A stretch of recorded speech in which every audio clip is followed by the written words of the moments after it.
Let's start then with the spending review and money. Your colleague, the Shadow Chancellor, Mel Stride, expressed contrition in a big speech about Liz Truss this week. He couldn't quite say sorry. You were Chief Secretary at the time. Will you say sorry for what happened? Well, I think Mel openly and honestly acknowledged that mistakes were made in that time. Mistakes were made. And what Mel was saying... So you can tell the public schoolboy wanker, even when mistakes are made, you don't apologise. Like, if I make a mistake, I say sorry for that, because I realise I made a mistake, and I'm going to try and mend my ways to assure that it doesn't happen again. Whereas it's just like, no, mistakes were made, moving on. That's it. That's the public schoolboy way. Accountability. What's that? What, I have a responsibility to the plebs? I think not. Saying is that those mistakes will never be made again by a Conservative administration. And of course, we do see some parties today, like Reform, making extravagant promises about massive tax cuts and increases in welfare that are completely unfunded and could cause a repeat of what happened then. But those mistakes will never again be made by a Conservative government. Well, Chris Philp, you were you were the Chief Secretary. True. It will never be made by a Conservative government because there's never going to be a Conservative government. No, true. The same way that you don't see the Liberal Party fucking people anymore, do you? Because they haven't been in electoral force for 100 years. To the Treasury at the time, there were 45 billion of unfunded tax cuts. Mortgage rates went soaring. There had to be emergency intervention. I'll ask you again, do you want to just say sorry for that? Maybe so you can move on. Well, look, I think huge mistakes were made, as I said already. But will you say sorry? Isn't this precisely the thing that drives people bananas? So it's not even just mistakes, huge mistakes. He's not going to apologise for huge mistakes. That's the least you can do. I don't know why they won't just say sorry. It's really weird to me. They know that the big link between kind of the heartland Tory voters and the Conservative Party was broken by the massive spike in mortgage rates and people, not just that, people's pensions collapsing. Right? I think actually people don't quite understand the level to which people have dealt with mortgages going up and down for years and years, right? This is not specific to Conservative governance, but they had essentially staked their entire electoral fortunes on the retired being their voter base forever. Or the soon-to-be retired, right? People who'd saved, they were aspirational good savers who'd been part of the strivers, not the skivers, for how many years, And then the worst thing that Liz Truss did was literally shred tens of thousands of pounds off people's pensions overnight. It's never recovered since, right? Liz Truss is directly responsible for people having huge amounts of pension provision wiped from their accounts that will never come back again. And this is unsalvageable. You can't just kind of hand wave away this stuff. And the first thing you do ever, if you want to bring that trust back, you have to apologise, surely. Yeah. Politicians, you make a speech in London, your colleague makes a speech in London expressing contrition, which is a fancy way for saying we got it wrong and we're sorry. Will you say sorry to people for the Liz Truss implosion? Well, look, Mel was pressed on this, Mel Stride, and he said mistakes were made, right? And they're not going to happen again, right? So it's very, very clear indeed. Can you say any other sentence? Are you capable of saying any other formation of words to this question? People wonder... Mistakes were made. We're not going to make those mistakes again. Mistakes were made. We're not going to make those mistakes again. Mistakes were made. Fucking hell. Like, people wonder why we hate politicians, because full well, right? He's had a briefing, he's gone to his media advisor, part of his office, cabinet office, whatever, and they've gone, okay, the line we're going with is mistakes were made. We've been given the briefing by Laura Koonsberg's show, but the questions they're going to ask us, this is the line that we're going with, and you should repeat that and not actually say sorry when asked to. And because these people are unthinking androids who don't actually have any vision or beliefs or anything, they just have... they're automatons repeating the lines that's been given to them by advisors and by consultants or whatever. He doesn't have the ability to be able to think on his feet to say anything else. And people notice this. They notice in the robotic nature that you hear the same repeated lines. My dad was a tool maker, £22 billion black hole, Liz Truss crashed the economy. Because of course the advisors have told Keir Starmer and Rachel Reeves to say this stuff too. It's not just irritating and repetitive, it's completely insincere, and it sounds insincere. It's cynical.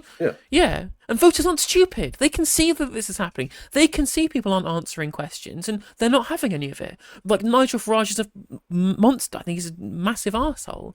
But at the very least, when he's asked a question, for the most part, he at least answers it to the best of his ability, rather than saying the same thing that he's been told by an advisor to say, because for better for worse, he has beliefs that he believes in and he sticks to, even if those beliefs suck.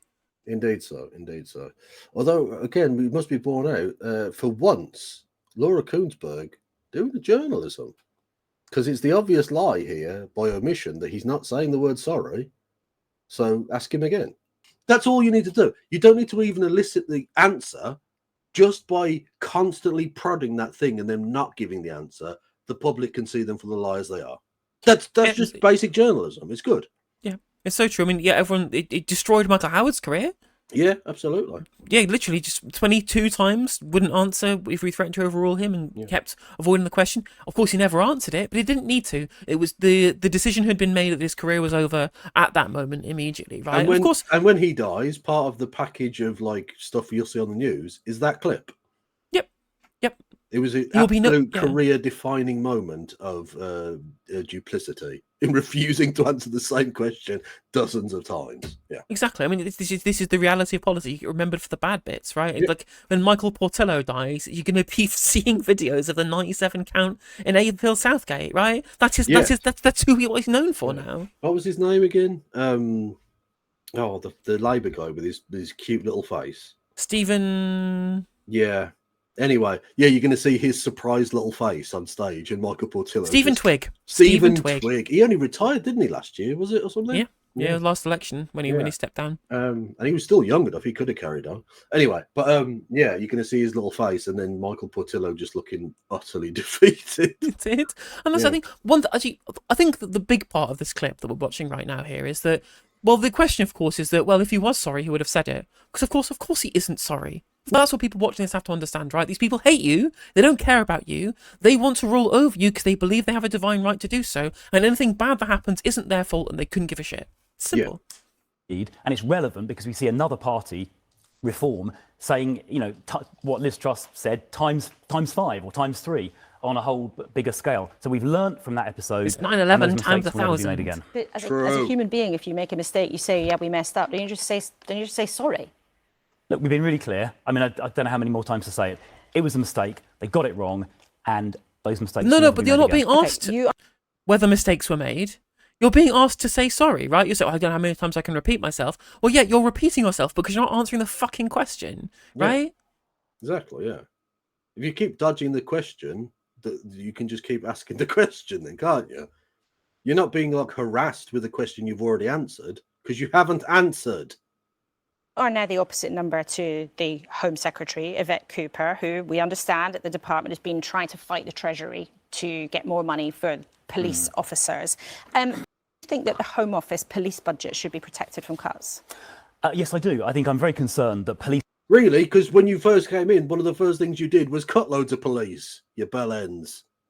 Yeah, we have fewer police per capita now than we did when they came into government in 2010. Yeah. Again, no one cares what you have to say now because everything you say is something you did the opposite of when given the opportunity to do this. Police numbers may fall. Already this current financial year, so before this spending review, we are seeing police numbers falling. Sir Mark Rowley, the Commissioner of the Met, is going to have to shrink the Met's workforce by 1,700. Of which 1,500 will be police officers. So we're going to have less police in London, and the same story is going to play out across the country. And it looks like, from the reporting, that there are going to be problems in the 3 years after that as well, with the likelihood of police numbers under Labour going down. Whereas in government, when I was police minister this time last year, we actually hit record ever numbers of police. But Labour are putting that at risk. And what is extraordinary is that Labour have hit this country with the biggest tax rises in a generation. And yet, despite these enormous tax increases, which they lied about before the election, they claimed there were going to be no tax rises. That was a lie. Despite these huge tax rises, we are likely to see police numbers. Indeed, we are seeing right now police numbers falling. Well, Labour would say that there wasn't a lie and that they made different decisions about tax once in office. But in terms of what you would do instead, so if you would want to protect the police budget, which you've said you would, where would you then cut from in order to keep those police numbers high? Yeah, well, there are all kinds of areas where Labour is essentially splurging money. They're increasing, as your chart showed, they're increasing spending by a huge amount of money partly funded by an enormous tax increase, partly by more borrowing. So where would you cut to pay for the where police? would we do things differently? Where would we make different choices? I think we'd go further on welfare reform. So Mel Stride, there you go. So not get rid of we would still spend tens of billions more on nuclear weapons that we don't need. Extra nuclear weapons on top of the already nuclear weapons we didn't need. Brilliant, fantastic stuff. Whereas the welfare bill needs to be decimated. Fantastic.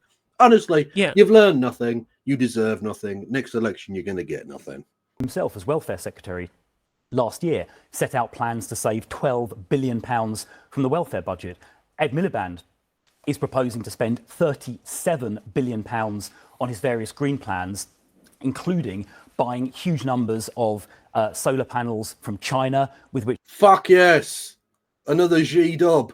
Yeah, Ed Miliband, one of the only few people in the cabinet actually taking his brief seriously and doing good things, right? Yeah, like actually putting any amount of effort into it. Yeah, it's almost like Ed Miliband had his whole prospectus laid out months before the election and didn't have to go to a quango to try and decide what the policy should be, or fucking KPMG or some consultancy to decide what to do. Yeah. I read his full prospectus on energy policy way before the election. It was pretty good, right? It got neutered by Rachel Reeves and Keir Starmer cutting how much money they were going to give him, but it was a good plan, you know? And again, this is all capital investment. This comes from borrowing. This doesn't come from operational expenditure, Chris. So you're trying to pretend that it does as a real fucking disingenuous nonsense. And on top of that, like, we are already going to see a massive stratospheric increase in disabled people living in poverty. And your answer is, well, we can still fund the police and the nuclear weapons and the military, and they should be getting extra funding for NATO. But if we want to save money, we should murder some disabled people. Like, these people are monsters. Evil people. Genuinely evil. Plans to cover the British countryside while at the same time shutting down oil and gas in the North Sea. They've also given their trade union paymasters... Chris Philp's idea of a policy platform to win people over is, how dare Ed Miliband try and bring people's bills down by buying solar panels, right? We would keep the expensive and short-term oil and gas projects open, which are going to get decommissioned soon, and the availability of these things is limited because of the supply in the ground, right? Ed Miliband's long-term thinking, how dare he do such a thing, which is also going to bring bills down. Like, no one wants this, right? We keep getting... The politicians tell us that net zero is bad, and actually the public, their support for net zero and climate policy, not wavered at all in the slightest, right? True. Not wavered at all. We are still just as pro-green as we were 5 years ago. True. When Boris Johnson, ironically, was promising a green industrial revolution. He was. What was I going to say? Yeah, maybe you should mention the Chagos Islands. I'll really win over the floating voters, won't it? Yeah. I'm sure, right, that the people who live in Redcar, who have seen their community being kind of decimated by lack of investment for 46 years, I'm sure they're going to be won over to your side when you tell them about how terrible it is that we are losing a tiny strip of land in the Indian Ocean that they couldn't place on a map before fucking 6 months ago. Well, they couldn't do now, because again, they've forgotten. They were angry about it for one weekend because the Daily Mail mentioned it, and that's it. They don't know. They've forgotten about it. Look, but did you see the PMQs in questions about public spending, about like the 2-child benefit cap and all that shit? She managed to mention the Chagos Islands twice. How? How did you manage to mention it once but twice? You're taking the piss. Like, is she a psyop? Is she a leftist psyop to kill the Tory party? It's the only thing that makes any sense anymore. The